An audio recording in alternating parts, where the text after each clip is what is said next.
स्वागत है NF news पर। मैं हूं आपके साथ रोहित। जो हिंदू हित की बात करेगा वही देश पर राज करेगा।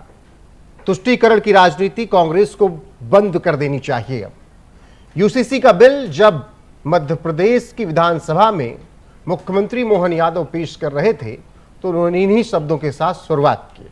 उसके बाद हंगामा बरपा। अब मध्य प्रदेश भी उन राज्यों में शामिल हो चुका है जो यूसीसी लागू कर रहा है। मेरे साथ वरिष्ठ पत्रकार पंकज प्रसून हैं, उनसे बातचीत करेंगे कि पंकज जी, जिस तरीके से मोहन यादव इतने एग्रेसिव नजर आए, क्या पिछले वक्त में जो सब कुछ आरोप प्रत्यारोप के दौर की राजनीति चली उन पर, क्या उन सब से निकलने के लिए उन्होंने इतना एग्रेसिव मोड अपनाया है? ऐसा नहीं है। देखिए, वो मामला फर्जी साबित हो गया और सामने वाले ने माफी मांग ली।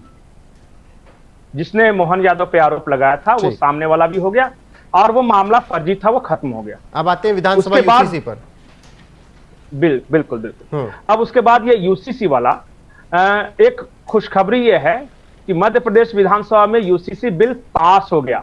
पास हो गया मतलब कि तो 5 ऐसे राज्य हैं, जैसे गोवा में पहले से यूसीसी लागू है, गुजरात में है, आसाम में है, उत्तराखंड में है और फिर ये 5वां है मध्य प्रदेश, जहां पे यूनिफॉर्म सिविल कोड लागू हो गया। मैंने अपने पहले के वीडियो में आपको बताया था कि केंद्र सरकार के अंदर इस बात को लेकर सहमति है कि यूसीसी ऐसा चीज है जो कि राज्य दर राज्य लागू किया जाए, क्योंकि हर राज्य की परिस्थिति अलग है, वहां के अनुसार स्टडी करें और वहां के अनुसार लागू करें। क्योंकि अगर केंद्र लागू करता है तो एक साथ सबके लिए हो जाएगा और कई राज्यों में अलग कल्चर है, अलग समाज है, अलग परिवेश है, माहौल अलग है। तो उस हिसाब से अब इसके बाद महाराष्ट्र का नंबर है और महाराष्ट्र के बाद बंगाल का। तो ये 5 हो गए, 6ठा और 7वां राज्य हो जाएगा, इसी साल हो जाएगा। तो और धीरे धीरे पहल की जा रही है कि दूसरे राज्यों में क्या परिस्थितियां स्थितियां देखकर यूसीसी लागू किया गया? नहीं, सेम है, वही एक्सपर्ट कमेटी है जिन्होंने महाराष्ट्र के लिए तैयार किया है ड्राफ्ट, जिन्होंने ये उसमें क्या होता है कि एक ही टीम अगर तैयार करिए तो फिर स्टडी करते जाती है सिर्फ राज्यों के अनुसार। जो 5 चीजें जो मुख्य चीजें हैं वो यही है कि बाल विवाह नहीं होगा, हलाला इद्दत वाली प्रथा पे रोक लगेगा, बच्चियों की को संपत्ति पे अधिकार मिलेगा, ये उसके बाल विवाह हो गया। हाँ, ये और उसमें कहा गया है कि ये age of puberty is not age of marriage, और फिर बच्चियों को भी काम करने का अधिकार, मतलब जो एक सामाजिक सुधार का जो है उसमें 7-8 पॉइंट हैं वो बताया गया है। लेकिन दिक्कत कहां हुई? अब देखिए, जैसे विधानसभा में लाया गया, टेबल किया गया, कांग्रेस तो कांग्रेस है, उन्होंने कहा कि मुसलमानों पर अत्याचार है और फिर लगे लंबा देने। तब उसके रिएक्शन में ये मोहन यादव ने कहा कि जो हिंदू हित की बात करेगा वही देश पर राज करेगा, और उसके वो विपक्ष ने जो किया था तुष्टीकरण, उसके जवाब में ये किया था। और तो बाकी तो सरकार का कहना है कि भाई हम तो सबके लिए। अब यही तो तमाम समीक्षक कह रहे हैं कि आप भी तो वही बात कह रहे हैं कि जब आप कह रहे हैं कि जो हिंदू हित की बात करेगा वही देश पर राज करेगा, तो आप भी हिंदुओं का तुष्टीकरण कर रहे हैं अगर वो मुसलमानों का कर रहे हैं तो।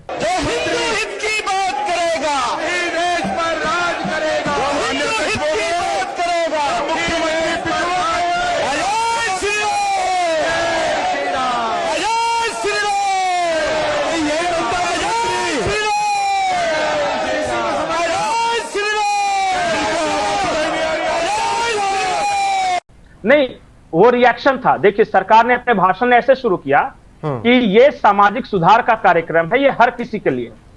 लेकिन जब उन्होंने मुसलमान करना शुरू किया तब कहा कि जाओ, अगर तुम मुसलमान करोगे तो हम भी बोलते हैं कि जो हिंदू हित की बात करेगा वही देश पे राज करेगा। और ये मोहन यादव जी तो बहुत पढ़े लिखे, मुझे लगता है सबसे ज्यादा पढ़े लिखे मुख्यमंत्री। उसी तरीके से उनका नाम भूल गए, जैसे क्या कहते हैं शिक्षा मंत्री मोहन यादव को इस्तीफा देना चाहिए, कुछ कॉकरोच कह रहे थे। नहीं, उसने कहा, मतलब उसने पूरा कहा, मैं तो मोहन यादव ही बोल रहा था, भागवत निकल गया। मुझे लगता है वो बड़ा फनी वीडियो है। एक महिला है सोशल मीडिया पर वायरल है, किसी का वायरल है, हम सुना नहीं सकते, लेकिन सोशल मीडिया पर लोग देख चुके हैं उसको। उन्होंने कहा कि शिक्षा मंत्री मोहन यादव को इस्तीफा दे देना चाहिए। वो तो अच्छी बात है कि पेट्रोलियम मंत्री भगवंत मान का इस्तीफा नहीं मांग लिया उन्होंने। कुछ लोग महेंद्र प्रधान का ही मांग रहे थे। हाँ, महेंद्र प्रधान का भी तो ठीक है, अपना बहुत हर तरह के लोग हैं। लेकिन मैं सिर्फ इतना कह रहा हूं कि ये सोशल रिफॉर्म स्टेप है और राज्य दर राज्य इसे लागू किया जाएगा। जब बड़े राज्य लागू करना शुरू कर दे, जैसे गुजरात जैसे राज्य, मध्य प्रदेश जैसे राज्य, महाराष्ट्र जैसे राज्य और बंगाल जैसे राज्य, जब ये बड़े राज्य लागू शुरू कर देंगे तो मुझे लगता है धीरे धीरे ये होगा, समय लगेगा, और केंद्र सरकार की मंशा ऐसी है भी नहीं कि जबरदस्ती कहीं लागू कराया जाए। जहां हो सकता है वहां कराया जाए। उन राज्यों में जब कोई फर्क नहीं पड़ेगा, जब देखेंगे कि सब कुछ ठीक चल रहा है, तो फिर ये जो गलतफहमियां हैं, ये जो अफवाह है कि जैसे यूसीसी लागू हो जाएगा मुसलमानों को शादी नहीं करने दी जाएगी। नहीं, ये तो हर जगह की एक लाइन नहीं थी। जब असम में लागू किया गया तब यही बात थी, जब गुजरात में लागू किया गया तब यही बात थी कि मुसलमानों का रहना दूभर कर देंगे लोग यूसीसी लागू करके। वही बात अब मध्य प्रदेश में भी चल रही है, बंगाल में भी उसी तरीके की बात शुरू हो गई अभी से। मध्य प्रदेश में कांग्रेस के एक विधायक, उन्होंने कहा कि शरीयत के अनुसार चलेगा देश। तो इन्होंने कहा कि जहां शरीयत लागू है वहां चले जाओ। जब शरीयत इतना पसंद है तो चले जाओ। डेमोक्रेसी में क्या कर रहे हो, लोकतंत्र में? तो बोले कि नहीं, भारत में तो भाई संविधान चलेगा, शरीयत नहीं चलेगा। शरीयत और संविधान में किसी को चुनना है तो हम तो भाई संविधान वाले हैं, शरीयत जिनको चुनना है उनकी तरफ चले जाए। फिर हो होने लगा उसमें। तो आपको लग रहा है कि 2029 के पहले तक बीजेपी शासित सभी राज्यों में यूसीसी होगा? सभी तो नहीं, पर अधिकतर राज्यों में। देखिए, हर राज्य की संरचना अलग होती है। मध्य प्रदेश जैसे, जो पहले आप जो हार्डकोर में राज्य बोलता हूं, दो तरह के बीजेपी राज्य होते हैं। एक बीजेपी के हार्डकोर राज्य, जैसे यूपी हो गया, आसाम हो गया, अब उत्तराखंड हो गया, उसके बाद अब बंगाल हो गया है, मध्य प्रदेश हो गया, महाराष्ट्र हो गया, गुजरात हो गया। ये हैं हार्डकोर बीजेपी के राज्य। फिर ये दूसरे हैं ढुलमुल बीजेपी के राज्य, जैसे राजस्थान में, हाँ, छत्तीसगढ़ हो गया, उड़ीसा हो गया, वो राजस्थान वाले हैं, भजन लाल जी। लेकिन राजस्थान से जितने केसेस पिछले कुछ सालों में निकल कर आए, क्या आपको नहीं लगता है कि वहां पर थोड़ा बदलाव की जरूरत है? वो क्यों पीछे छूट रहे हैं? मैं इतना जानता हूं कि वहां सिर्फ राज्य का नेतृत्व, किसी धर्म विशेष पे बात नहीं कर रहा हूं, 12-12, 11-11 साल की लड़कियों की अभी भी शादी हो जा रही है। बिल्कुल, इसलिए मैं बोल रहा हूं ना कि किसी भी राज्य का नेतृत्व करेजा वाला जरूर होना चाहिए। तो क्या भजन लाल करेजा वाले नहीं लगते क्या? नहीं, एक लाइन में अब तक तो नहीं लगते। अगर कोई वो शेर वाला कदम उठाते हैं तो ठीक है, लेकिन अब तक उनका performance up to the mark नहीं रहा है। बाकी बीजेपी राज्यों के मुख्यमंत्रियों की मैं खुद ही बता रहा हूं ना। कहां कोई शुभेंदु अधिकारी को बोल रहा है, कहां कोई योगी आदित्यनाथ को बोल रहा है, कहां कोई पुष्कर सिंह धामी को, फडणवीस को या बोल रहा है, या गुजरात के मुख्यमंत्री को कहां कुछ बोल रहा है। इन सब राज्यों में बीजेपी क्या है, तो मैं तो कह ही रहा हूं, ये सब कलेजे वाले नेता हैं। और बीजेपी के कुछ मुख्यमंत्री ऐसे, भजनलाल जी को देख लिए, नहीं अप टू द मार्क है। और ये मैं बोलूंगा, मोहन यादव भजनलाल को एक साथ बनाया गया। मोहन यादव का आज देखिए, आज उन्होंने यूसीसी लाया था। मोहन यादव उसमें से निकल गए, कहते हम साथ नहीं रहना हम। हाँ, उस बिरादरी से निकल गए, ढुलमुल वाले बिरादरी से। अब बचे हैं, देखिए, मोहन मांझी और ये भजनलाल और ये जो विष्णुदेव साय, ठीक है, वहां विष्णुदेव साय। देखिए, वो मध्य प्रदेश की संरचना जिस तरह से है, वहां उसी तरह का थोड़ा सा चलेगा।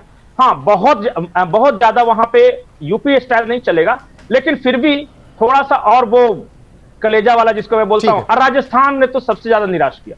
सबसे ज्यादा बीजेपी के जितने मुख्यमंत्री हैं, मुझे राजस्थान का, हो सकता है मेरी पर्सनल ओपिनियन हो, कुछ अच्छा काम किया भी है, लेकिन कलेजा वाला नहीं। कब तक बीजेपी के तमाम और शासित राज्य यूसीसी पर बात करते हैं, चर्चा करते हैं, लागू करते हैं। आगे लिस्ट में महाराष्ट्र, जहां मसौदा तैयार हो रहा है, और वही पश्चिम बंगाल में भी चल रहा है।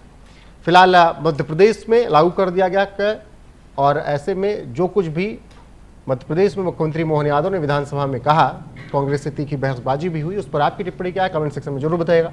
बने रहिएगा हमारे साथ लगातार। नमस्कार।